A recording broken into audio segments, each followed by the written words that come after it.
Хүмүүний заяаг олж төрнө гэдэг гайхалтай хувь тохиол. Бид ээжийнхээ хэвлийгээс уйлж төржхөөд бүүвэн дууг нь сонсон бүлийн сүгэ залгих таримчид хүмүүний хувь заяагаар замнаж эхэлдэг.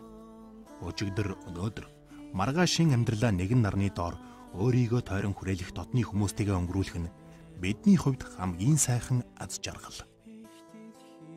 Тийм ээ, амьдрна гэдэг гайхамшиг. Гэвч өвчин хэлж ирдгүй хийсж ирдэг. Таны, миний, бидний эргэн тойронд үнд өвчин тусч өдөр хоногийг өвчнөдөө шаналн өнгөрүүлэх олон хүмүүс байгаа. Эрүүл мэндийн шинжилгээ ухааны их сургуулийн оюутан Балжин нэмийн ээж Цэцгээ 2008 онд элэгний өвчнөөр өвдөж шаналсаар өдийг хүрчээ. 2012 оны 2 дугаар сарын 21-ний 21 цагт найзынхаа ээж туслахаар 6 залуус нэгдэн Facebook хуудас нээж сайн үйлсийн төлөө аяныг санаачилсан юм.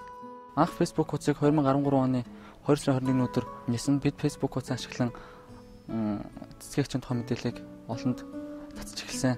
Би цэцгэгчдэр очсон. Тэгээд цэцгэгчдэр очиж зөвхөн цэцгэгч биш, Монголын бүхэл өвчтөе хүмүүс тусал дэмжих зөв юм байна гэж ойлгосон.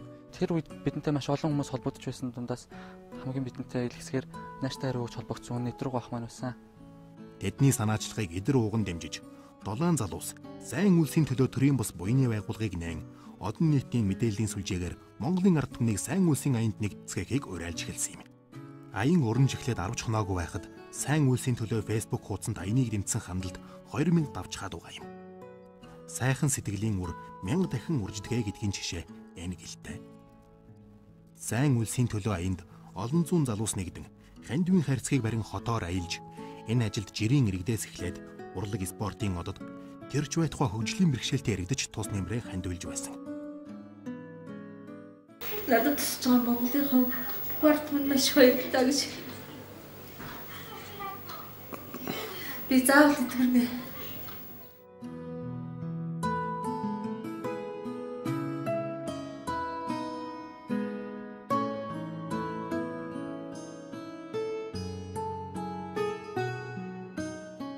Цэцгэгчээ та заавал итгэн шүү. Цэцгэгчээ та заавал итгэх ёстой шүү. Яагаад гэвэл биднийг маш олон хүн тусал дэмжиж байгаа.